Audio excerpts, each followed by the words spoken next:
What's up guys, it's Rob from FLX Bike, and today it's fragile. I wanted to show you how to assemble your new fish tank. So this is the production Babymaker, and the box, of course, we've got this beautiful glass fish tank. The reason for that is we figured something really glass and fragile might make the delivery folks take extra special care of it. This has been air shipped to us and the box is in great shape. So anyways, I wanted to show you guys how to assemble the production Babymaker. In this video, we'll get right into it. And of course, I do have to tell you, this is super important. I really recommend that you get your bike professionally assembled. Even if you are going to assemble it yourself, please have a professional check it out to make sure you've done it right, or else you could be in big danger if you mess something up and end up falling, crashing. Please don't blame us, because we want you to get it professionally assembled. Even more importantly, if you enjoy these videos, please take 1 second to hit that subscribe button and we'll be able to make more of them for you. Let's get right into it. So to put this thing together, I've got two tools that I've brought to the table. One is a box knife. Don't bring that on an airplane. Some wire cutters here just to help snip through the packaging. You can use scissors or whatever you've got at home. First thing we're gonna do is cut through these straps, cutting away from our body so we don't cut ourselves. I've made that mistake once or twice. Now, once the straps are gone, we're going to carefully open the box. There are industrial staples on here, so carefully open that, being sure not to cut yourself on those staples. www.flx.bike/manuals if you do want to see the manual and instruction videos for the bikes. To give you the best protection of the bike, we have wrapped it twice. Two boxes here. The inner box, also carefully remove that lid, watching out for the staples. So you're gonna reach in, you may want a friend to help you with this and pull out. How'd you get in there? So first I'm actually gonna pull out any loose packaging in here, anything that's loose, and then pull the bike out. Wow, it's light. So I'm just gonna lean mine up against the box here. That should give me plenty of working room. Next, we're just gonna carefully remove all the packaging. I'll be using the wire snips for this.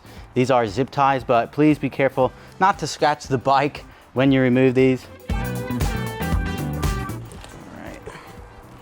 Now this wheel, I'm just gonna set off to the side for now.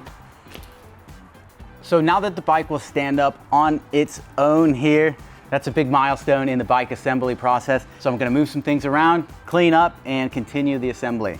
What's really important here, before you do your cleanup inside the box, there are a couple other packages. We've got in here probably the charger, and in here the tools to complete your assembly. So that's everything that's important out of the box. Now I'm gonna move this out of the way and throw all the trash in it. Just to avoid any confusion, guys, there were two boxes in my box. This one will not be in yours. This is a package actually for the office here. We'll only have one box which has the charger and tools in it. I do recommend holding onto your box just in case for any reason you may need to send the bike somewhere else. It's good to hang on to for as long as you can. That's practical. Now with a little more room, I'm gonna continue unpackaging the bike. Be very careful here that you don't snip the brake lines. Make sure you're cutting only the zip ties and nothing, no wires or cables that belong to the bike. Bingo! Look at that! Wow! That is the matte black Babymaker, baby. Forgot something in the box. Look a bit more carefully than I did. Handlebars in the box. So for the Pro model. So for these bikes, when they're packaged and shipped, things are wrapped really tightly, and when they move around, the brake lines are prone to getting kinked. So what we're doing now is not putting the brake levers on the handlebars. Those will come separate and the handlebars will be in the box. When you get the bike, you can install the brake levers on the handlebars, and that will ensure that the brake line stays straight and don't have any issues with them.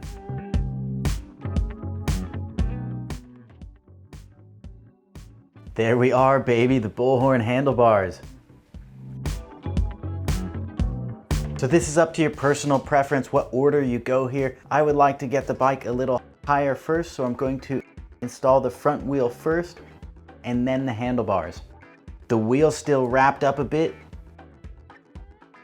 and there is a protective cap on both ends of the wheel here.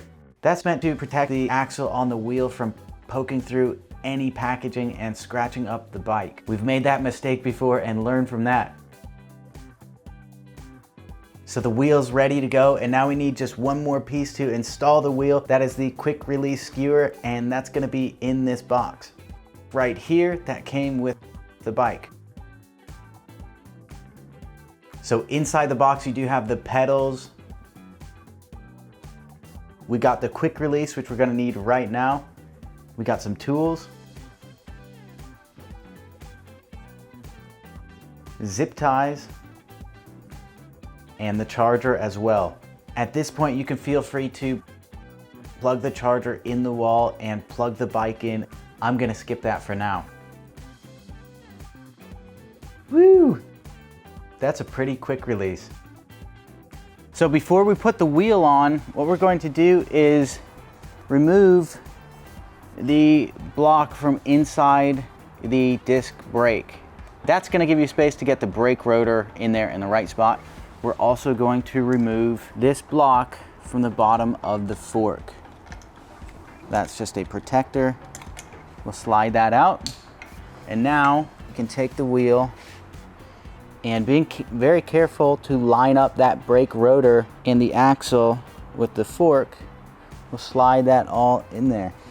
The front wheel is there, but it is not secured. Keep that in mind, but just enough to support the weight of the bike. So I'm going to drop the kickstand, and now it will make it much easier to work on the rest of the bike. Now we're going to secure the front wheel with the quick release skewer. It's very important to install this correctly. If you install this incorrectly, you could lose the wheel on a bump or something like that and end up flying over the handlebars. Not fun for anybody when you're traveling at high speeds. So the order this goes is we've got the end here with the quick release, and then we have the spring pointed inwards. That goes on the outside of the fork, and then same thing on the other side, the spring pointed inwards and the cap on the other side of the fork.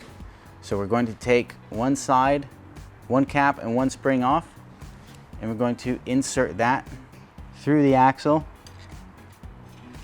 on this side and catch it on the other side.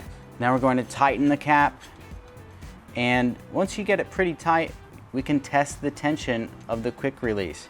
Right now it's way too loose, so we want to keep tightening it until it's got a healthy amount of tension on there to keep the front wheel on. If you're familiar with bikes, this is easy for you. If you're not, you should probably get this checked by a professional.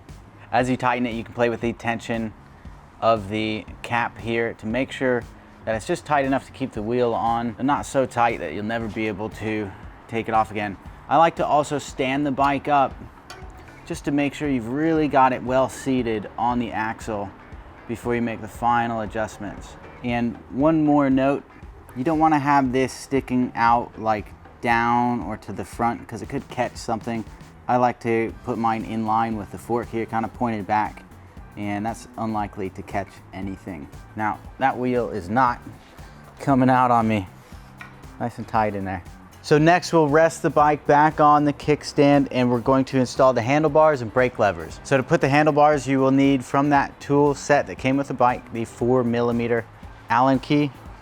And we're going to remove the plate on the stem here.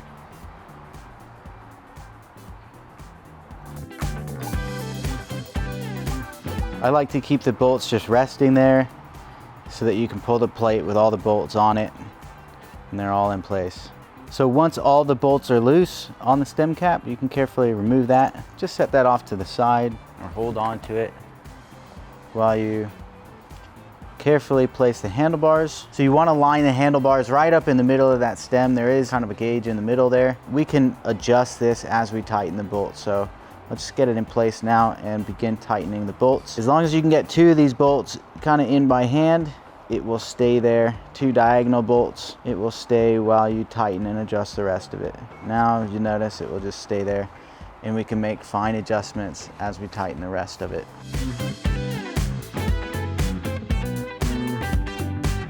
Once you can no longer go by hand, you can get the tool out, and again, being sure that this is properly lined up right in the center and at the correct angle for you. Go ahead and start tightening these. And I don't recommend tightening it all the way. I'm gonna do a diagonal cross pattern, and that way they'll all be at the same tension and nothing will be out of balance. Once these get a little bit tighter and you're happy with the angle, now you can really crank them down. We want to use quite a good bit of force on these, again in that diagonal cross pattern. And then I'm going to go over them once again after I've done that, just to make sure that one side hasn't loosened once I've tightened the other side. That feels good to me. The reason for that, obviously, you know, the handlebars, you don't want them to come loose while you're riding. So nice and tight. Oh man, that feels good. So next we're going to install these brake levers on the handlebars, and you will need a special tool that came in your toolkit to take off these bolts. So we're gonna do that now. For the US, we like to have the rear brake on the right side of the handlebars.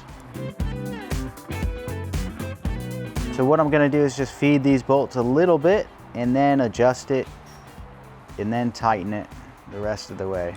I like my brake levers down at about a negative 15-degree angle from the handlebar, maybe even a little more, negative 20, nice and aggressive. Once these get tighter, you can use the other end of the tool to get a bit more leverage on it. So once you've got these all the way tightened, you can check and just make sure that that is completely secure and that it's not going to move anywhere. And man, does that brake feel good. Now we're just going to do the same thing on the other side. So once you get the left brake on, again, make sure that is nice and secure. The angle matches on both of those. And for these bars, the upper bars, I just butted the brake up right up against the foam. They're about equal distance here, and you can adjust them and put them exactly where you like them. Next up, we're going to connect the display and do a bit of wire management here. So the display, because the handlebars were off, was not plugged in. So we're going to connect that in here, and I'm just gonna run it down with the brake wires and then zip tie those together.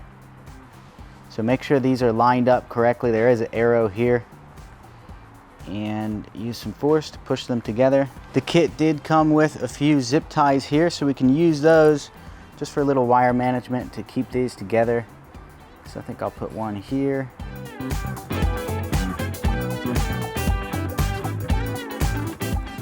Sweet. Now, if you got the wire snips, you can snip those ends off.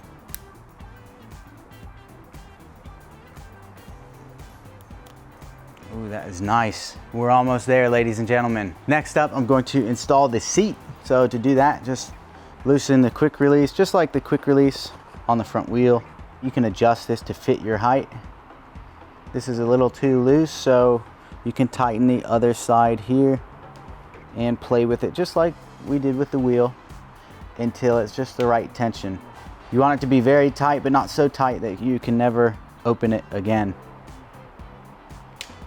Next, we will install the pedals. So we do have those here. To install the pedals, you will need the wrench that came in the toolkit.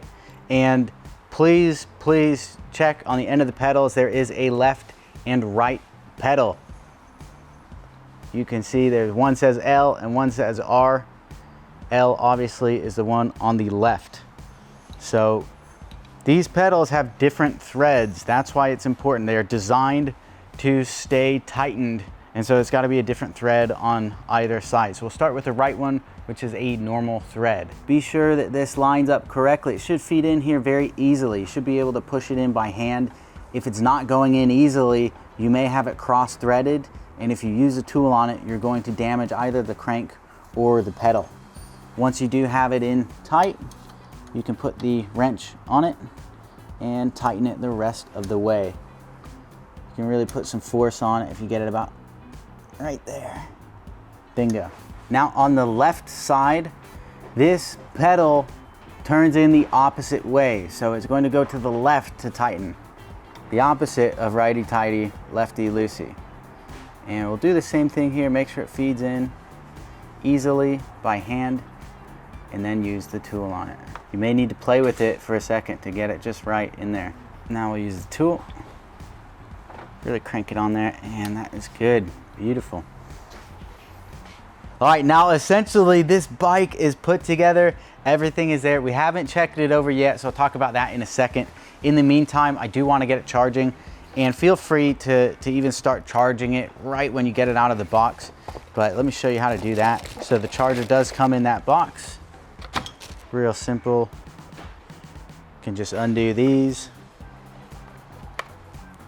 So we're just gonna plug the charger into the wall. And the way this works is when it's not charging or it's done charging, the indicator light on the charger will be green. When it's charging, it will turn red. So right now it's not charging because it's not plugged in to the bike. Let me pull the bike over here and show you what it looks like. So the charging port for the bike is right here. We'll just remove that rubber tab and plug this in. And we have upgraded for the production models all the bikes to a fast charger. It's a 4 amp fast charger with 3 pins. So it will charge very quickly in about 2 hours time. Now that it's charging, you notice the indicator light has turned red. So while it's charging, we're just gonna go over a bit of bike safety. Now there are some reflectors included in the package for the bike, and by law, you do need to have these on the bike no matter how horrible they look. So I do recommend installing those. You've got the front reflector and the rear reflector, which you can put behind the seat or on here. And those just screw in. For my purposes, using it on private property, I would not be installing those on my bike. Before you take it out for your first ride, it's so important, as I mentioned, to have a professional look it over. If you're not especially competent in your abilities and haven't put together a lot of bikes, you don't want to mess this up. So have a professional look it over. I'm going to give you some things to check to make sure that you are safe to ride. So number one, we made sure those brakes were completely on there, and you can check the brake tension by kind of moving forward and back. You shouldn't really feel any movement on the bike. That should feel very solid. Again, the stem cap that we put on here, all the bolts there should be tight. There's 2 bolts in the back of the stem here, which hold the stem to the steerer tube, and 1 on top here. We want to make sure that these are tight and that when you hold the front brake, there's no movement of the headset. That's something that you can check every few times you ride the bike or every few 100 miles, something to keep in mind. We also want to check that there's no movement of the brake calipers, that this is very solid. It's very rare, but these can work themselves loose. So we want to make sure that all the bolts holding the brake calipers onto the frame are tight. You want to often check that your wheel, the quick release, is perfectly there, that this has not loosened up, that there's no movement of the wheel. On the chainring spider here, there are 5 bolts here. We want to make sure that there's no movement of the chainring and that none of these have loosened up. If you have noticed it's loosened up, go ahead and tighten those back on. In the back of the bike, we do have a split in the frame, which allows us to install the belt. We want to make sure that these stay tight as well.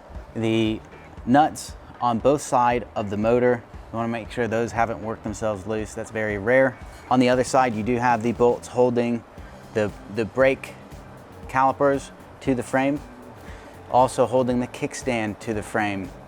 We want to make sure those are tight, and that the bolts holding the left side crank, that those are tight on as well. Sweet, so those are all the checks. And one more thing, on the Babymaker, there are 2 sets of mounts for a water bottle holder, one here on the seat tube, one on the down tube, and we did include screws on one of them. I'm just gonna remove those to clean up the look of this a little bit before my first ride.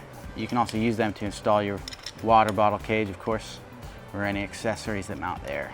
I think we're ready for the first ride. So I'm assuming that my battery has finished charging. You'll know when the battery charger turns green. And of course, safety first, always, guys. Wear your helmets out there, especially if it's your first time on an e-bike. These things are pretty quick. To turn on the bike, hold the button on the top of the display. Up will give you a higher level of pedal assist. Down will give you a lower level. Your bike may come with a mile or 2 on it. That is from the testing that we do at the factory. So this already has 1.2 miles of testing on it. Thank you guys to make sure that was good to go. One more thing before you take off, make sure you properly inflate the tires. The recommended pressure for these tires is 50 to 85 PSI as written on the side of the tire, but double check your tire just in case we change the type before you get it. All right guys, that's it for today's assembly video. If you enjoyed this video, please be sure to hit the subscribe button, like, comment, and when you get your Babymaker, please be safe out there. Love you guys. We'll see you in the next one.